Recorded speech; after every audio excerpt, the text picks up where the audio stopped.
Thank you, Mr. Chairman. Ms. Centeno, I don't know if you were shocked, but Congressman Hunt just said he has an ID. Were you shocked by that or surprised by it? Was I surprised? No. No. Do you think generally people who are naturalized citizens take pride in that accomplishment? I would assume yes. Are you familiar with the educational process accompanying naturalization? Yes. Do they impart that becoming a naturalized citizen is what you have to do in order to be able to vote, and that you have the voting right, the franchise, by virtue of being naturalized? It would be my understanding, but if I can't tell you specifically whether that's part of the curriculum or how that comes about. Do you think someone who has worked hard and followed the process to become a naturalized citizen would take offense at the prospect of their vote being diluted by people who are not citizens having access to the vote? I can't speculate as to what a specific individual may or may not believe about their vote. What I can say is that the idea that a vote is being canceled out because of widespread non-citizen voting is simply false. We have no evidence that there is widespread non-citizen voting, and we have no evidence that votes have been canceled out by something that we haven't been able to prove. Well, let me first say, I don't think it requires speculation. I'm pretty sure that someone who is striven to become a United States citizen has accomplished that landmark in their life. I think they'd be proud of the right to vote. I think they would be absolutely committed to the idea that folks who haven't gone through the same process that they've done and accomplished the same outcome should not be voting.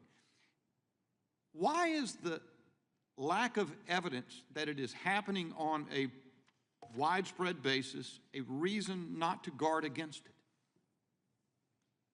Because when we know that there is no evidence of widespread non-citizen voting, but we do know that documentary proof of citizenship laws prevent eligible citizens from registering to vote, it's simply bad public policy.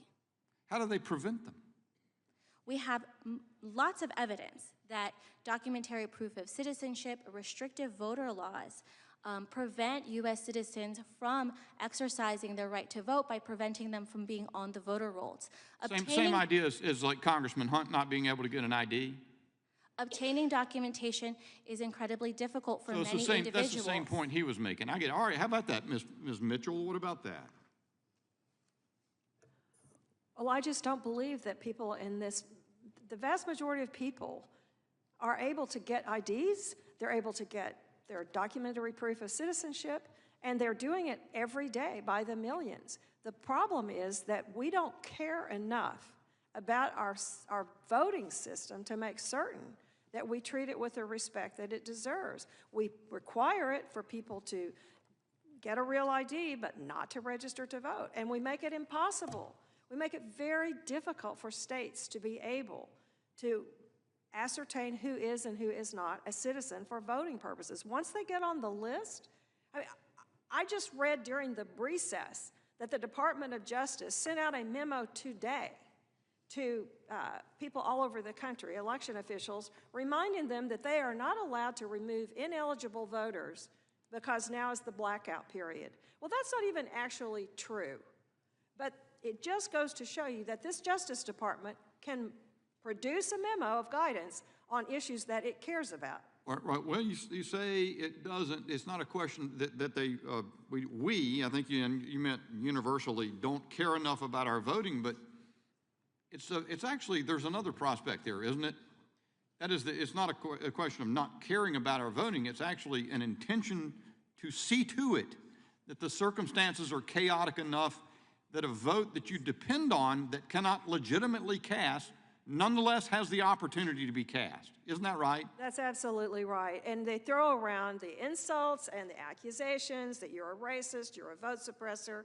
Isn't that the best technique? If you're trying to see to it that non-citizens vote and turn the margin in close races, and you consider that to be essential to your political success, then what are you going to do? You're going to say, one, we don't think there's a problem, and two, you're a racist if you suggest that we enforce the law.